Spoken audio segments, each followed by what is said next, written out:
Hello everyone. Good evening. How are we today? It's good to be able to come back and talk after the great incidents we've had during the weekend. Actually, I was a bit upset about things that as things unfolded during the weekend. And I had a class which was basically about discipline. As we know, a discussion has been going on for quite a while about how to discipline our children and whether or not it's right for us to really be using the cane. As some of us would know, there is a petition that we have out at the moment to try and sensitize people to the idea of us actually stop using the cane as our main or even any kind of discipline tool in the schools specifically. For me personally, the things that happened in the country in the last couple of days just goes to show that even though we argue and say that yes, we were beaten when we were children, we were flogged when we were children, most of us were flogged, we were beaten. The cane was the main means by which our parents and teachers were able to discipline us when we were children, and it was great because we have turned out right. The thing there is really think about it. If we did turn out right, why is the country so filled with all kinds of misbehavior? Why would anybody decide that an important event that was going to affect the whole country was going to be postponed, and people were not told until the last minute? Some people even traveled and went to where they were supposed to be voting, unaware of the fact that it had been cancelled because it was not handled correctly. I mean, there is something big time wrong with us. Anyway, to be very honest with you, that is not why I came online. But I just want us to think about this, to see whether or not we can actually see that there is a problem. We have a problem and we need to do something about this problem. Hello, everybody, because I can see that I have a couple of people here. Please, if you're here, let me know so I can say hello to you. In the meantime, there is a post that I put out, and it's a quote by Montessori. And one of the comments I've gotten is that it's ambiguous. And I can understand very well why it's ambiguous. But I will explain. I want to spend some time in helping us to understand why this woman said what she said. Okay, what did she say? She said, the first idea that the child must acquire in order to be actively disciplined is that of the difference between good and evil. And the task of the educator lies in seeing that the child does not confound good with immobility and evil with activity, as often happens in the case of the old-time discipline. And all this because our aim is to discipline for activity, for work, for good, not for immobility, nor for passivity, not for obedience. For me, one of the things that drew me to Montessori was the fact that I saw very quickly that there was a way to help children to understand how to behave right without breaking their spirits, without giving them ambiguous signs that they would not understand, that are confusing. I saw that with Montessori, if you did what you needed to do for the child, you will end up with a child who will make a decision themselves to do the right thing. Instead of being forced, instead of being coerced with a cane, instead of being made to be obedient by force because they are fearful of punishment. Instead, you would have a child who is self-controlled, who has decided themselves to do what is right because they understand the difference between good and bad.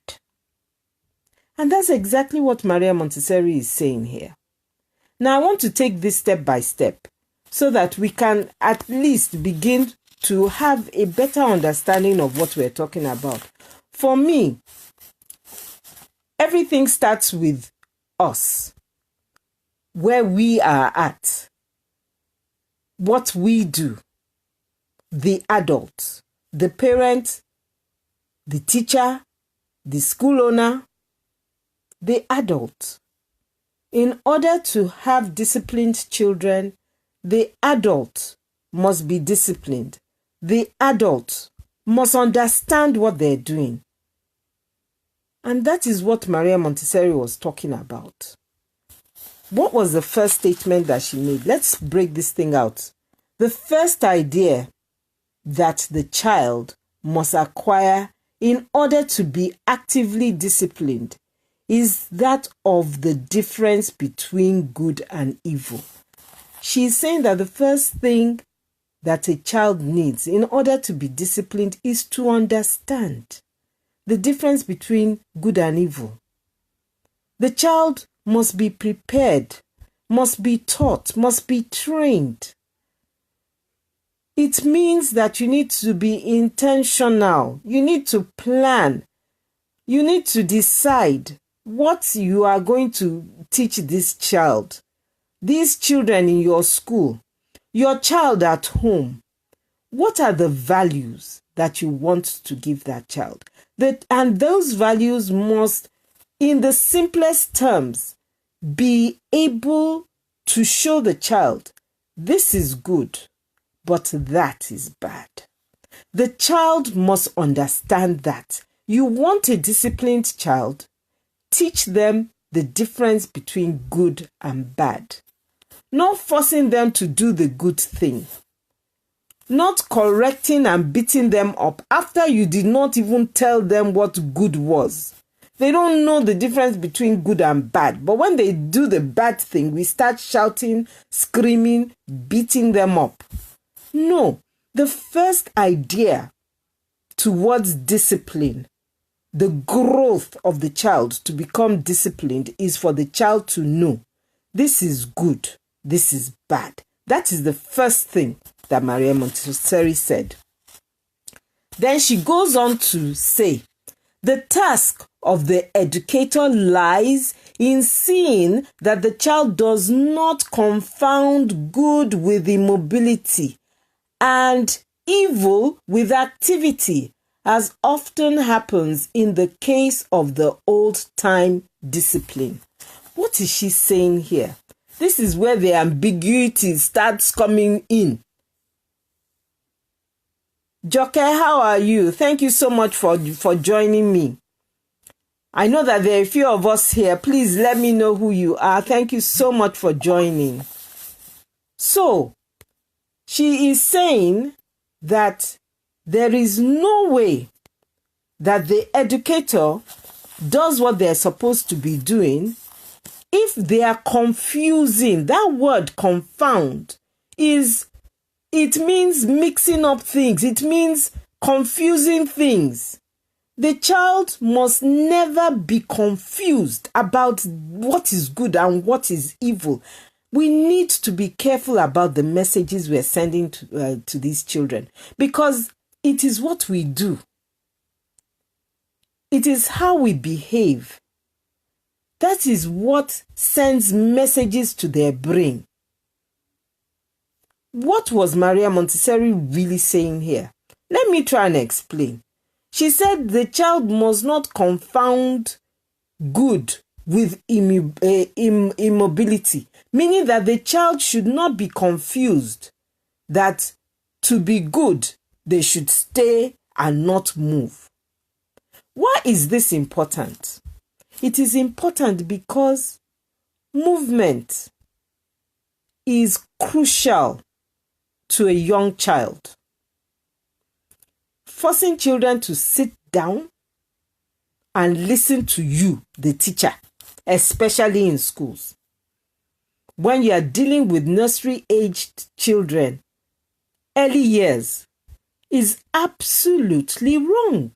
We can't be doing this. These children need to move. Let's even forget about whatever theory that we think this is coming from, because it is very easy to say, that is Oyinbo rubbish. Think about it. When the child was born, the child was not able to move from A to B. You are the one that is carrying the child everywhere the child needs to go, because the child, obviously a newborn child, even until they're 6-7 months old, will probably not be able to move anywhere. At 6-7, maybe they're bum shifting. A few of them are crawling. Things are happening very fast with our children nowadays. But until then, they are not able to move. Now, when they are finally able to walk, as they get to 1 year old, they're now learning to move around. You now want them to sit. You take them to school at just over a year. Some of them, even before they're 1 year old, they're already in schools. And now you want them to just sit down and not explore. Children are explorers. They use their senses to learn, and they must move. The very young ones. So sending a message to their brain that it is wrong to move around is dangerous. Very dangerous. And it will take years for that danger to actually show its ugly head in the life of the child. But we have already set a very bad precedent for those children. So let us be careful. That's what she's saying, is old-time discipline. Tell them to sit down. They must not move. They're too young for that. We need to understand what we're doing. That's what she's saying. And that it is not evil to be active. When we're teaching the young ones, we need to make sure that there's a lot of activities. They learn through their senses, through hearing, through seeing, through touching, through smelling, through tasting. And you don't want them to do activities. So how are they going to be able to learn? If there are no activities, there is no learning taking place with your young ones. If all you are doing is talking, these children are just learning language. They're just grasping it. And instead of us allowing them to use everything that God has given them to pick up information, which they will just absorb anyway, we force them to sit down and listen or watch us write on the board. And then we tell them to copy. All these small children. It's not right. We need to understand these children. And that is what Maria Montessori was saying in this quote. So if we now sit down, I will write it out at the top. When I finish, I will rewrite it out. So we can sit down and think about it. Because I'm sure that more of us will even be able to come up with more than what it is that I'm explaining to us right now. So, I continue.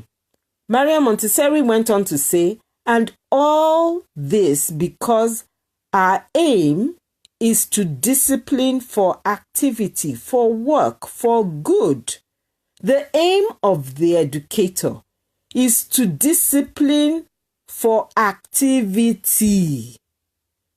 We help our children be disciplined so that they can enjoy and do a lot of exploration.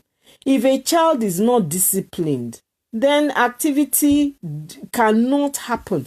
You know, in the Montessori setting, we prepare the environment. We give the children freedom to go and pick what they want to work on. But there must be discipline. You see, this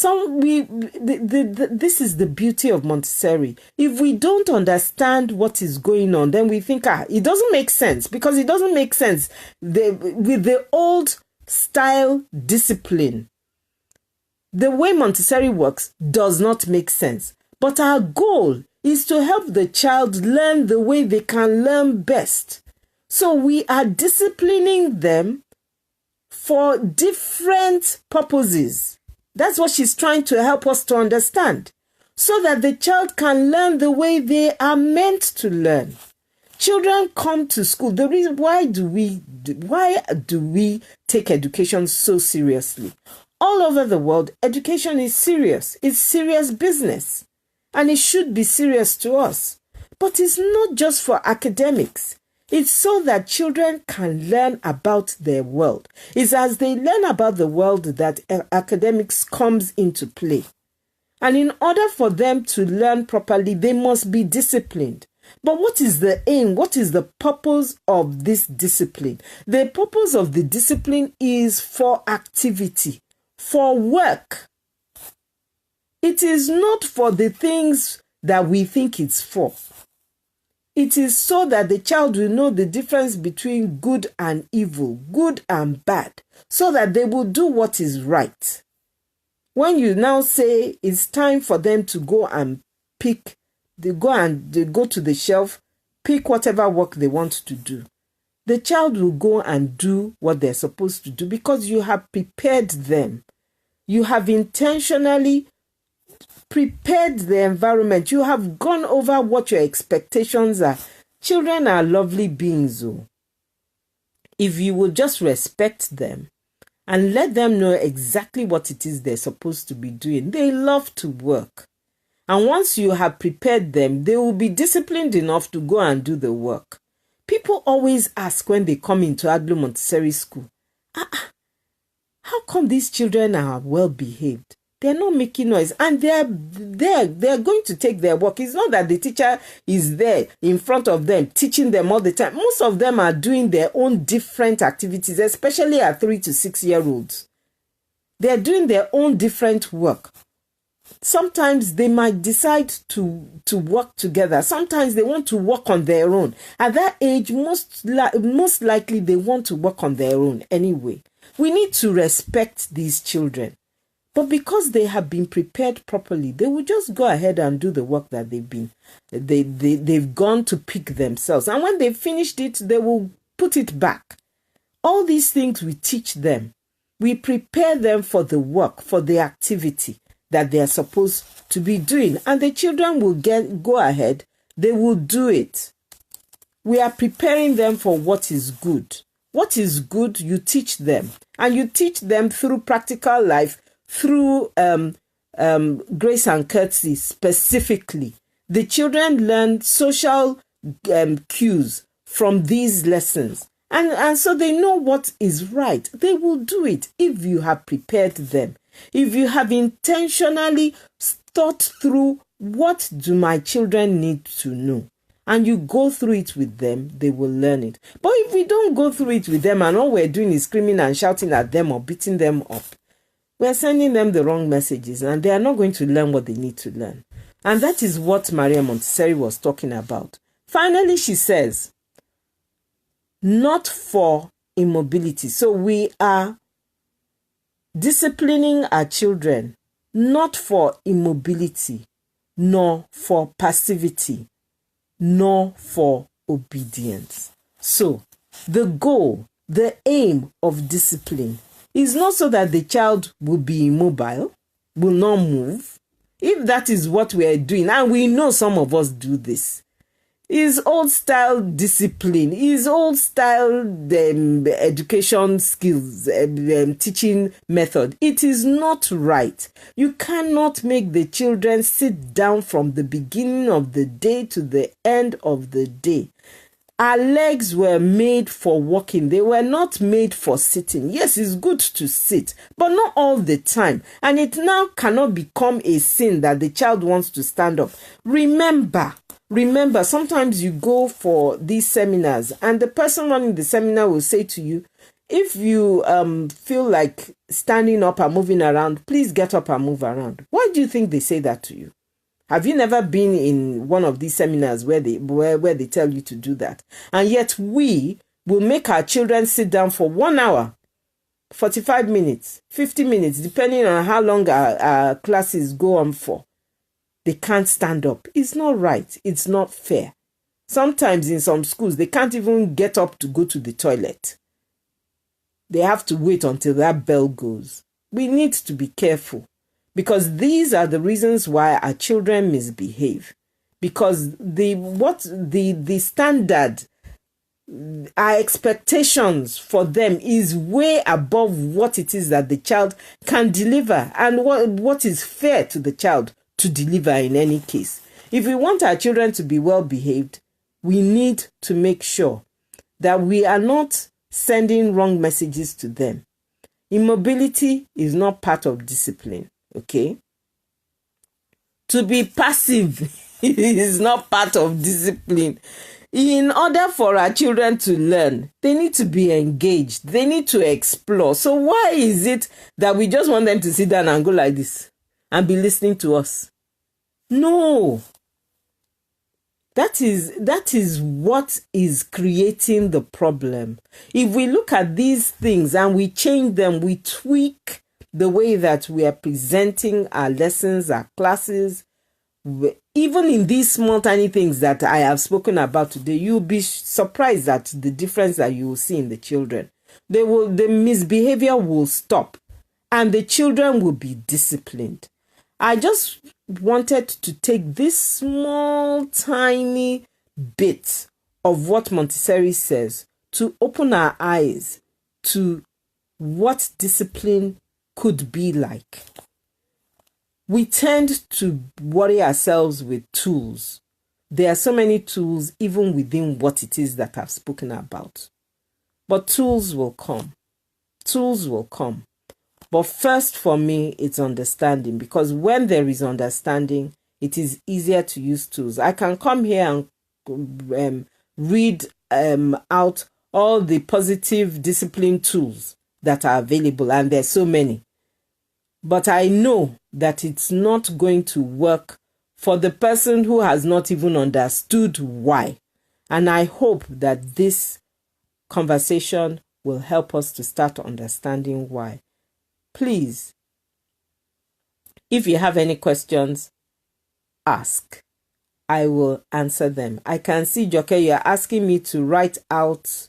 Yes, I will write it out. I've already shared it, but I will write it out on top of this on top of this post, this video, so that it will be out there for all of us to see. Please think about it and come up with the ways that you can change. Maybe, I don't know, are you a parent? Are you an educator, a teacher, a school owner? How can you use this small, tiny bit of quote to change discipline in your setting? Now, thank you everybody for listening. This is Ayokwe Jufalikulo from Adlu Montessori Training Center. We train Montessori teachers and educators to learn the best ways of using Montessori method of education to help our children be their very best. If you want to find out more of what we do, please contact me. Thank you very much for listening once again. Take care. Bye.